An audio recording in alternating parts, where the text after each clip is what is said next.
So good morning guys. तो चलिए start करते हैं 14 मई के इंपॉर्टेंट करंट अफेयर्स को। तो इस प्रश्न में आपसे पूछ रहे हैं अभी हाल ही में विश्व प्रवासी पक्षी दिवस कब मनाया गया। तो आंसर होगा 13 मई को। इंग्लिश में बोलेंगे वर्ल्ड माइग्रेटरी बर्ड डे। और इस दिन की खास बात क्या है, ये साल में 2 बार मनाया जाता है। तो ये जो दिन है ये प्रवासी पक्षियों के संरक्षण को बढ़ावा देने और उनके महत्व के बारे में जागरूकता बढ़ाने के लिए ये दिन मनाते हैं। कब कब मनाते हैं? साल में 2 बार, मई और अक्टूबर। मई और अक्टूबर के दूसरे शनिवार को मनाते हैं। तो इस बार यानी कि 2023 में हम इसे एक तो 13 मई को और 14 अक्टूबर को मना रहे हैं, ये याद रखना। और इस बार की थीम क्या है? Water and it's important for migratory bird. अच्छा, इसी तरह से विश्व गौरैया दिवस भी होता है, वर्ल्ड स्पैरो डे, वो 20 मार्च को होता है। आप बताओ भारत में अपनी तरह का पहला राज्य स्तरीय बर्ड एटलस ये किसके पास है? तो आंसर होगा केरल के पास। अभी लद्दाख का राजकीय पक्षी किसे घोषित किया गया? काले गर्दन वाली क्रेन को। और वहां का राजकीय पशु है स्नो लेपर्ड यानी कि हिम तेंदुआ।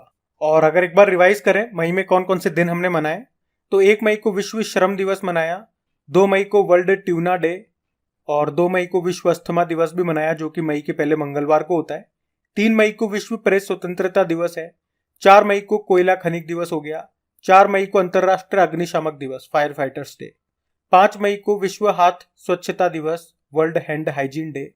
7 मई को विश्व एथलेटिक्स दिवस। 8 मई को वर्ल्ड थैलेसीमिया डे और 8 मई को ही वर्ल्ड रेड क्रॉस डे मनाया। 11 मई को भी नेशनल टेक्नोलॉजी डे मनाया था और अब 12 मई को हमने अंतरराष्ट्रीय नर्स दिवस भी मनाया था। तो मई के ये इंपॉर्टेंट डेज है, ये आपको ध्यान होने चाहिए।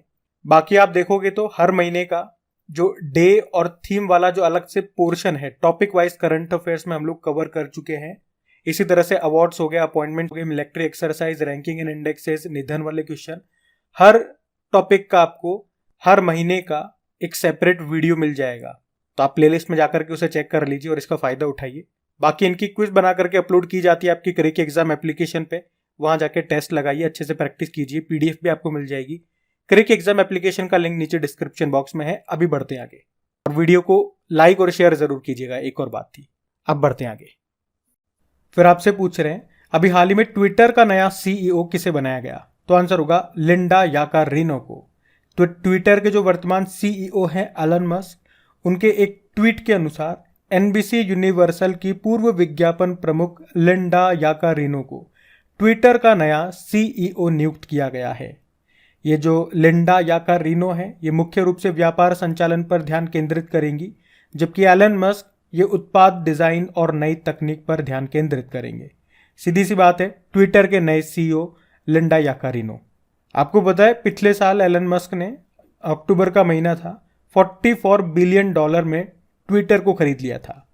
ट्विटर जिसकी स्थापना होती है सन 2006 में, इसकी स्थापना की थी जैक डॉर्सी और इवान विलियम ने। इसका मुख्यालय आपको अमेरिका के कैलिफोर्निया में मिलेगा। आप जानते हो डिल्मा यूसेफ, ये ब्राजील के पूर्व राष्ट्रपति, अभी न्यू डेवलपमेंट बैंक की नई प्रमुख बनी। एरिका गारसेटी भारत में अमेरिकी राजदूत एम्बेसडर बने। और क्रेग फुल्टन, वैसे तो ये साउथ अफ्रीका से हैं लेकिन अभी भारतीय पुरुष हॉकी टीम के कोच बने थे। तो ये नाम न्यूज में थे, मैंने आपको रिवाइज कराया, इनको ध्यान रखना। बढ़ते हैं आगे। चलिए फिर बताइए अभी हाल ही में किस हवाई अड्डे को भारत का पहला रीडिंग लाउंज मिला है? तो आंसर होगा लाल बहादुर शास्त्री हवाई अड्डा। तो लाल बहादुर शास्त्री हवाई अड्डा ये उत्तर प्रदेश में है और ये पहला ऐसा एयरपोर्ट बन गया है देश का जहां पर भारत का पहला रीडिंग लाउंज होगा। मतलब क्या हो गया? मतलब जब पैसेंजर यानी कि जो यात्री हैं जिनके प्लेन वगैरह लेट हो गए हैं, जिनकी फ्लाइट डिले हो गई है, तो ये यहाँ रीडिंग लाउंज में आकर के बुक्स वगैरह रीड कर सकते हैं। यहाँ पे लाइब्रेरी वगैरह सब मिल जाएगी, बुक्स होंगी या खुद की बुक्स हो तो उनको पढ़ो आराम से। और इसी तरह से हमने कहा ये भारत का पहला हवाई अड्डा मिल गया जहाँ पर रीडिंग लाउंज होगा। और उत्तर प्रदेश में कहाँ पर है ये लाल बहादुर शास्त्री एयरपोर्ट? वाराणसी में। वैसे आप जानते हैं उत्तर प्रदेश में, या यूं कहूँ कि उत्तर प्रदेश राज्य, इसके पास सबसे ज़्यादा एयरपोर्ट हैं, 5 हैं।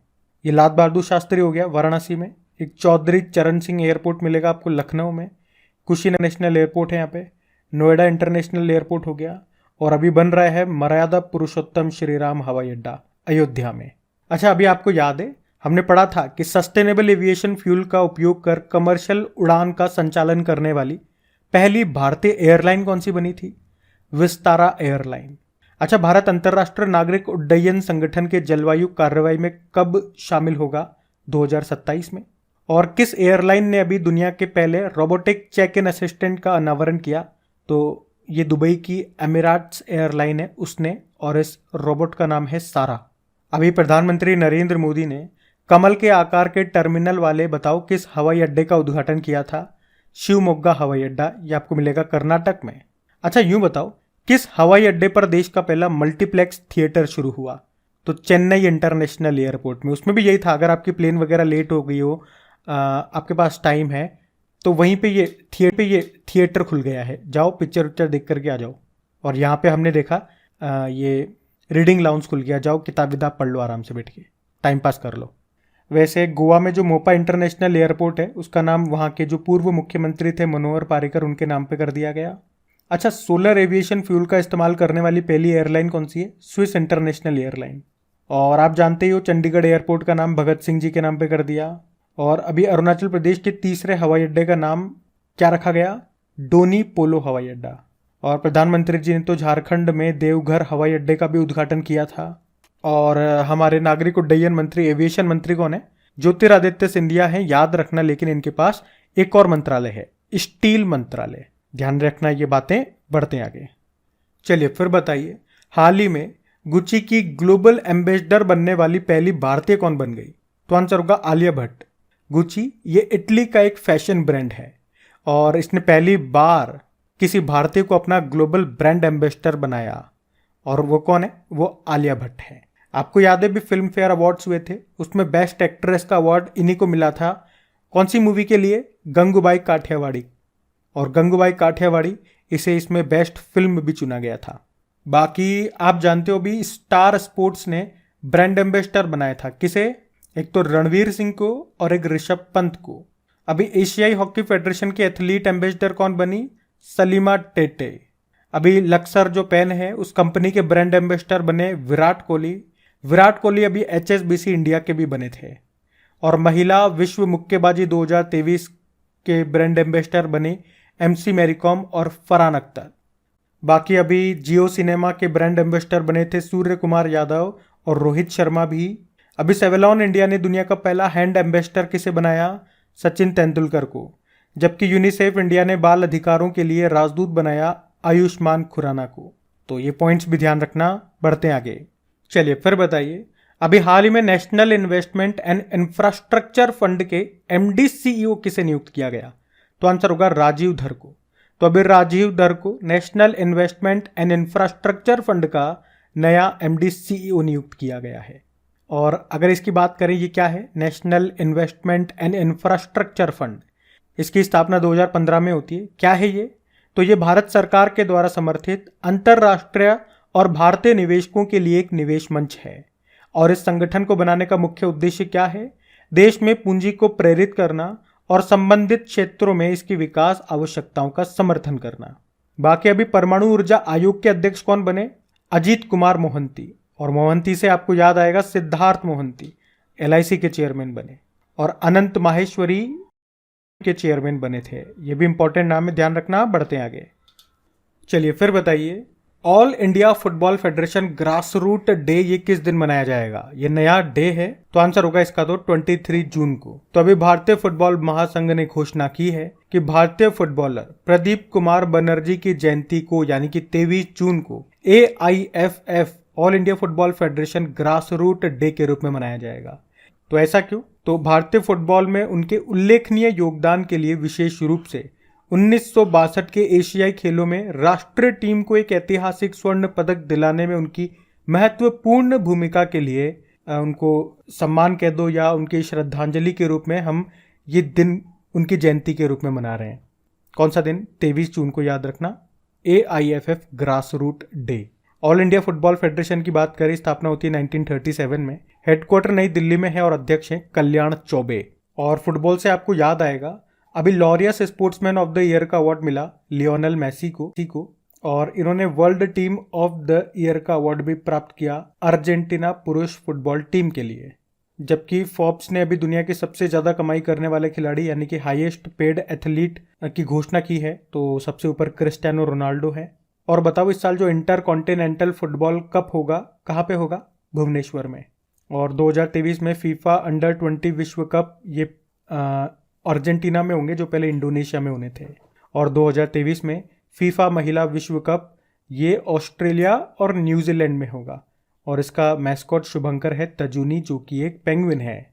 उसके अलावा अभी मेंस फीफा वर्ल्ड कप हुआ था 2022 में, 22वां संस्करण था, कतर में हुआ था, जिसका शुभंकर लाइव था। उसको अर्जेंटीना ने जीता फ्रांस को हरा के। और अगला वाला जो वर्ल्ड कप होगा वो 2026 में होगा 3 देशों में, अमेरिका, मैक्सिको और कनाडा में। अच्छा बताओ, अभी 76 नंबर की संतोष ट्रॉफी को किसने जीता? कर्नाटक ने जीता मेघालय को हरा के। फीफा की बात भी कर लें, स्थापना होती है 1904 में, हेडक्वार्टर है ज्यूरिख स्विट्जरलैंड में और प्रेसिडेंट है ज्ञानी इन्फेनिटो। तो ध्यान रखना ये पॉइंट्स, पढ़ते आगे। चलिए फिर बताइए, हाल ही में राष्ट्रीय पोषण भी पढ़ाई भी कार्यक्रम ये किसने शुरू किया? तो आंसर होगा स्मृति ईरानी। स्मृति ईरानी ये हमारी महिला व बाल विकास कल्याण मंत्री हैं और अभी इन्होंने ही राष्ट्रीय पोषण भी पढ़ाई भी कार्यक्रम शुरू किया है। और ये कार्यक्रम कहाँ पे शुरू होगा? आंगनवाड़ी में। तो आंगनवाड़ी में 0 से लेके 6 वर्ष तक के बच्चों का पोषण का भी ध्यान रखा जाएगा और पढ़ाई का भी। अच्छा, पढ़ाई यानी कि शिक्षा की बात कर रहे हैं, तो शिक्षा अगर बात करें, पहले ये राज्य सूची का विषय था, फिर 1976 में 82वें संविधान संशोधन के द्वारा इसे समवर्ती सूची में डाला गया। और अभी जो नई शिक्षा नीति आई है उसके लिए कौन सी समिति है? कस्तूरी रंगन समिति। वैसे राइट टू हेल्थ पॉलिसी को लागू करने वाला पहला राज्य कौन सा बना? तो आंसर होगा राजस्थान बना।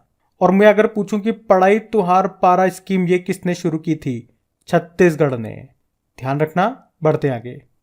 चलिए फिर बताइए, अभी हाल ही में WHO ने किस वैश्विक बीमारी या महामारी को ग्लोबल हेल्थ इमरजेंसी से बाहर कर दिया? तो कोविड-19 और एमपॉक्स यानी कि मंकी पॉक्स, इसका नया नाम ही तो एमपॉक्स है। तो अभी वर्ल्ड हेल्थ ऑर्गेनाइजेशन ने कहा है कि जो मंकी पॉक्स है और जो कोविड-19 है ये इतने प्रभावशाली अब नहीं रहे, तो अब इन्हें ग्लोबल हेल्थ इमरजेंसी से बाहर कर दिया है, क्योंकि अब इनका प्रभाव लगातार कम हो रहा है। मंकी पॉक्स, हमने कहा नया नाम इसका एमपॉक्स है, ये एक वायरल बीमारी है। और कोविड-19 तो आप जानते ही है, ये संबंधित किससे है या शरीर के किस तंत्र को ये प्रभावित करती है? तो श्वसन तंत्र, रेस्पिरेटरी सिस्टम को। ये बहुत प्रभावशाली रही, आप सब जानते ही हैं, जिसके कारण पूरा देश लॉकडाउन में चला गया था। ये वायरस से होने वाली बीमारी थी, SARS-CoV-19। अच्छा, अगर मैं आपसे पूछूं कि जो टीबी है वो किस बैक्टीरिया से होने वाला रोग है, लेकिन कौन सा बैक्टीरिया? Mycobacterium tuberculosis. और टीबी को खत्म करने का लक्ष्य 2025 है। और हम टीबी डे मनाते हैं 24 मार्च को, और इस बार की थीम है yes we can end TB. शाही रोग किसे कहते हैं बताओ? हीमोफीलिया को। और किस रोग को हैंसन रोग कहते हैं? कुष्ठ रोग को, लेप्रोसी। अच्छा, मलेरिया की पहली वैक्सीन, उसका नाम बताओ? मॉस्क्यूरिक्स। मलेरिया डे 25 अप्रैल को, और इसको खत्म करने का लक्ष्य 2030 है। सर्वाइकल कैंसर किसके कारण होता है? Human papilloma virus. और पहला टीका किसका आया था? चेचक रोग का। और किसने ढूंढा था? एडवर्ड जेनर ने, इसीलिए उनको मेडिसिन का पहला नोबेल पुरस्कार भी मिला था। देखो, वर्ल्ड हेल्थ ऑर्गेनाइजेशन की बात करें, स्थापना होती है 7 अप्रैल 1948 में, इसीलिए 7 अप्रैल को वर्ल्ड हेल्थ डे होता है। हेडक्वार्टर जेनेवा स्विट्जरलैंड में है और डायरेक्टर जनरल है टेड्रोस अधानोम। और अभी WHO ने भविष्य की महामारियों की बेहतर तैयारी के लिए कौन सी पहल शुरू की थी? प्रेत नाम से एक पहल शुरू की थी। और WHO ने मुख्य वैज्ञानिक बनाया था किसे? चीफ साइंटिस्ट सर जेरेमी फरार को। किनका स्थान लिया? सौम्या स्वामीनाथन का। ध्यान रखना ये पॉइंट्स, बढ़ते आगे।